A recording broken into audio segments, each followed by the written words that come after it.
name is Andrew Schoenfeld, and I will be presenting the Career Building Abstract Papers and Presentations discussion for the North American Spine Society's 2020 Resident Fellow Education Pathway Forum. Thank you for your attendance. My full disclosures are included in the conference program. I have no conflicts of interest specific to this presentation. Ultimately, I will say as a caveat that the information presented here is my opinion by and large, but at the same time, a lot of what I present is tried and true and has worked for me in the past and hopefully will be successful for you as well. The goal when discussing abstracts, papers, and presentations is to develop a document that will convince conference reviewers to invite you to present at this conference first, and then turn that document ultimately into a published paper with a presentation as an intervening step along the way. The goal of both the abstract, presentation, and paper is to capture and hold the interest of the reviewer, viewer, reader, and you want this, of course, to be novel, timely, and as exciting as possible. You also want to explicitly relate the take-home message and impact of your study. That's most important to do in the setting of the abstract, but equally vital in the presentation and paper. Pitfalls that I've frequently seen, especially when writing abstracts, which we'll cover first, is misunderstanding the parameters of the review process and conflating what is ultimately different intent and construct behind conference and a paper abstract. Then poor preparation and foundation for the abstract can always be a fatal flaw, and to some extent luck does play a role. You're getting the right conference or even paper reviewer at the right time. There's really no ability for the author to further influence the process once the abstract is submitted, and certainly during the initial review, that is the case for papers as well. A paper abstract is important for PubMed and readers. It has a utilitarian aspect to it, and it follows directly from what is reported in the text of the manuscript. It summarizes the work described in full in the paper, and the emphasis generally is on the methods and results when you're talking about consumerism. This is different from a conference abstract, which is essentially an advertisement. You're soliciting NASS or other conference reviewers to grade it highly and to invite you to submit, or rather invite you to present at the conference. And the conference abstract, as opposed to the paper abstract, really has to exist as a standalone document. It, to situate you for success, should be or really must be exciting, unique, timely, important. If you can emphasize practice-changing aspects, it is certainly to your advantage. And the emphasis of the conference abstract is really on the section that conveys the point of emphasis, and you ultimately decide that. This is different from a paper abstract, of course. So if we're talking about the rules of engagement, I'm specifically focused here on abstracts and the conference review piece. You have to know what the reviewers are looking for, you have to know yourself, and you have to know the unique aspects of what you're soliciting them with, and this can situate you for success unequivocally. So the reviewers are typically given a cohort of submitted abstract, and there's a time period over which they have to work through them and grade them. There's a single reviewer, or depending on the conference committees, but oftentimes the conference committees are only looking at the highest rated abstracts. They've already gone through an initial screening. By default, your submission is likely being graded against the other submissions in the cohort of abstracts that the reviewers are working through. And there's really unlikely to be a normal distribution of grading. So there's more likely to be many more rejections than there are invitations for acceptance. And sometimes the grading is on a scale of 1 to 5, sometimes it's on a scale of 1 to 10, and each reviewer has their own sort of approach and predilection for how they grade and what's one person's 5 may be another person's 3, and so on. At the end of the day, you want to build the abstract the most efficient way possible for you, and then have it presented in such a way that it's going to be graded highly no matter which reviewer is looking at it. So this is not the only way to put an abstract together, but it is a way that I found is particularly efficient. So the first thing is you decide on the novelty and impact, and then construct the abstract around there. If you have tables and figures that you intend to include, perhaps these are already being developed for the paper that you're going to write later. They can also help inform things. Sometimes if you're including tables and figures, it takes away from word count, so do be judicious about that. So once you have that set, you can write the background, introduction, importance sections, followed by the methods with any subsections as deemed necessary or required by the conference proceedings. Then the results and the conclusion. Once those are done, you can recraft it or revise as needed based on the input of your co-authors, etc. So for novelty and impact, this is the most important piece of the abstract. This is really what sells the work to reviewers at the conference. And you have to decide what is novel. This can be novel methodology, novel data that's never been presented before, some type of exciting or practice-changing clinical finding, or a study topic that's especially timely. I think it's helpful to just have one study, one message, one abstract for the purposes of conference proceedings. That doesn't mean that when you write the paper or papers that flow from this work that you've done, you can't have more than one hypothesis or sub-analyses, etc. It's just a lot harder to convey that in a 350-word document that you're submitting to a conference. So even if it's going to be different than the final paper, really, I think one of the key points for success is to have a very clear one abstract, one message, one arm of investigation. The reviewers are tasked to review a lot of papers, and oftentimes they're not going to dedicate an extensive amount of time or the same amount of time to reviewing each one. So if you can't grab their attention and they have a hard time understanding what you did, their default is going to be to reject the paper or recommend rejection. So you have to work against that. And that's what we're trying to do by making the abstract as clean, as concise, and conveying information as efficiently as possible. So another avenue in that regard is with the introduction. The sooner the reviewer is reading what you did as opposed to an explanation of why it's important, the better it is for you. The introduction of the abstract should be very succinct, and having abstracts that present a literature review or a rationale or the history of this particular surgical procedure is not effective. I really recommend 3 sentences at the most, and really most abstracts can be accomplished in 2. The first sentence is the magnitude and nature of the problem. The second is either gaps in the literature or why your study is important.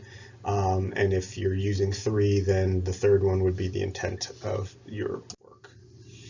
Methods, also 3 to 4 sentences, anywhere from 100 to 150 words. You want to describe the data source and your study variables. You want to describe the outcomes, and then your statistic or methodologic approach.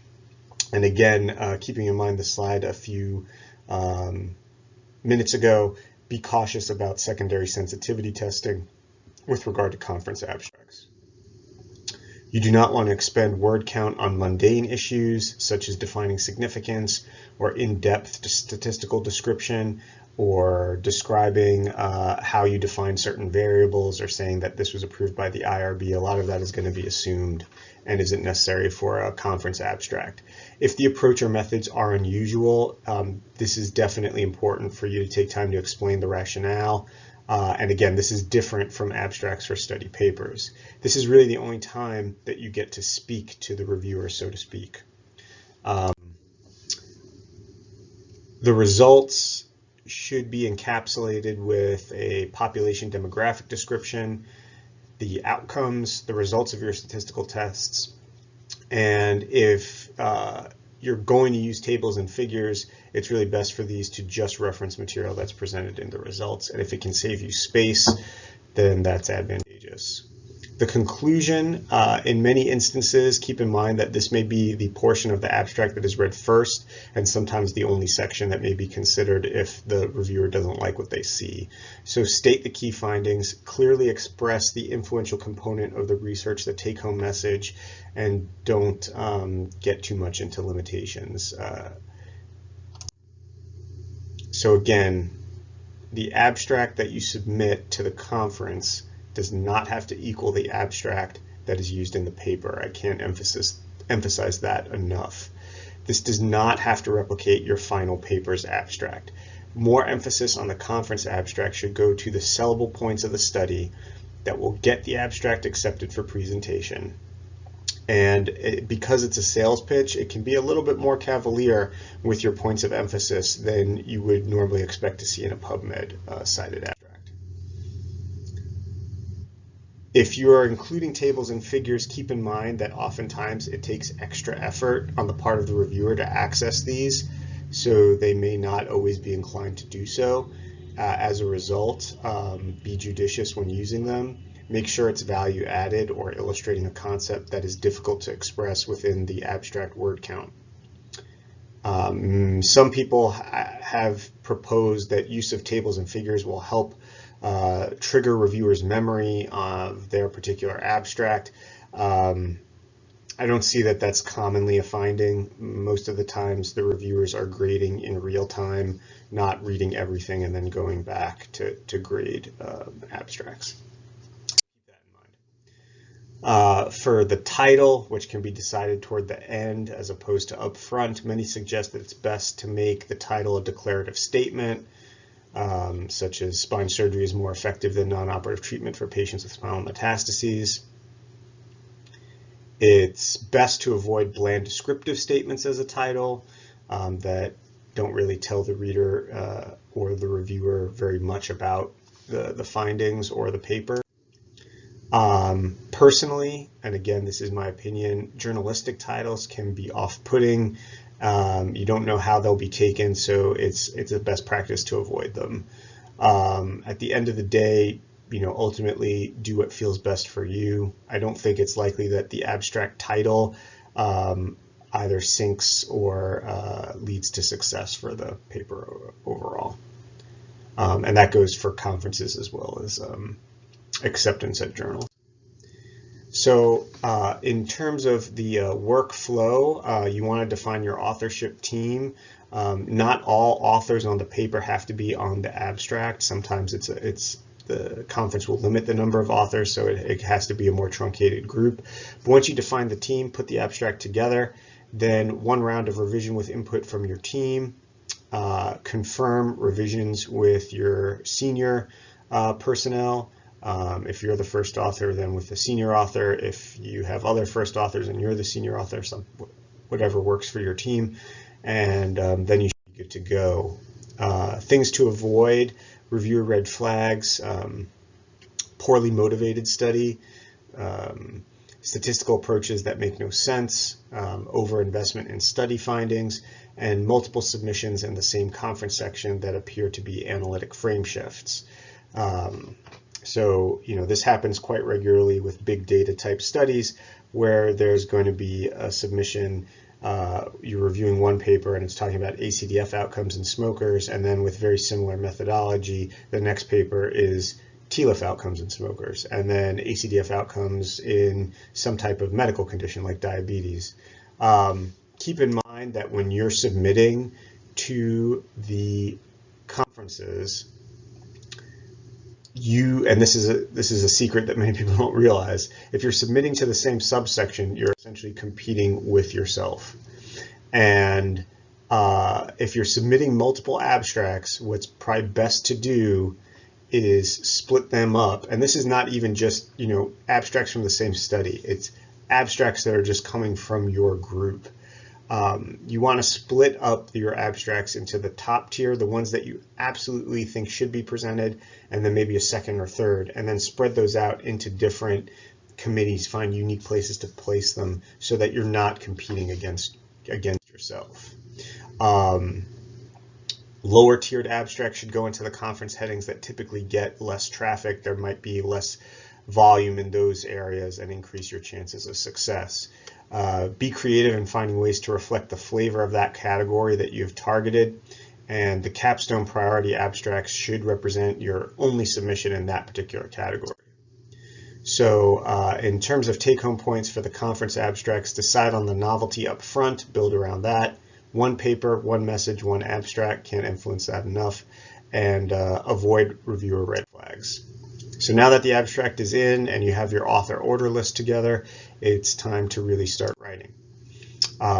Same as previous, it helps to have a plan, a stepwise process that will carry you through the paper composition. And this would be outline this with the senior author up front, or if you're the senior author, with those who are going to be doing a lot of the writing up front. Confirm authorship and anticipated roles. And then really middle authors can change based on what they're doing to help with the paper or write it, but the first and senior author should probably stay put. So typical roadmap, very similar to what we presented previously. Identify the take-home message and the impact. References, tables, figures can be done fairly easily. Methods is already written for you essentially because you know what you did. Similarly with the results, and then that should flow into the introduction and discussion. We'll come back to the abstract. Obviously, you already have one if you've written one for a conference, and we assume that you did in this scenario. Typically, most journals will only allow about 5 exhibits. So again, the figures should exhibit a seminal message of the manuscript or illustrate an important concept. And keep in mind that the exhibit should ideally be able to be interpreted as standalone images without having to reference the text. When writing the methods, I typically recommend 3 to 4 paragraphs of 1,000 words or less. Describe the data sources and rationale, describe and justify the study variables, justify and describe the outcomes, elucidate your approach, and then the other things such as defining significance, IRB approval, that are sort of standard and expected to show up. The results follows very similarly from the results as you would play it out in an abstract, just expanded to some degree, obviously. You typically want to allocate anywhere from 500 to 1,000 words for the results, depending on your topic findings. The introduction, again, the shorter, probably the better. 3 paragraphs of about 500 words. Describe the magnitude and nature of the problem, gaps in the literature, and the intent of the study, along with rationale for the data, if the data source is a bit unusual. Similarly, the discussion, 5 paragraphs of anywhere between 750 to 1,000 words. Restate the rationale for the study, present key findings, couch those findings in the context of other literature. If you have an impact statement or lines of further research, that can follow or fall into one of these other paragraphs. In general, limitations is the 4th paragraph followed by conclusion and summary. You already have an abstract, and this either can be refashioned or you can start from scratch. If you've written the whole paper and you're starting from scratch, the abstract really is sort of already written for you.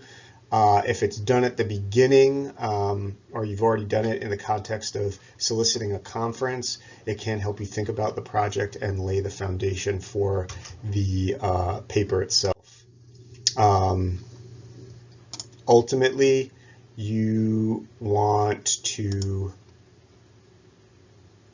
ensure, this is the law of diminishing returns graph, you want to ensure that you're being as efficient as possible, both with the papers and the conference abstracts. And the outline that I gave you, where you are putting things together with a roadmap. The initial part of the roadmap should take you to the first X. The second is working with your team to revise the abstract or paper. That should get you to the second X. And then once you're there, you should start thinking about submitting to either conference or the journal. Thanks so much for your attention and for attending the NASS virtual annual meeting.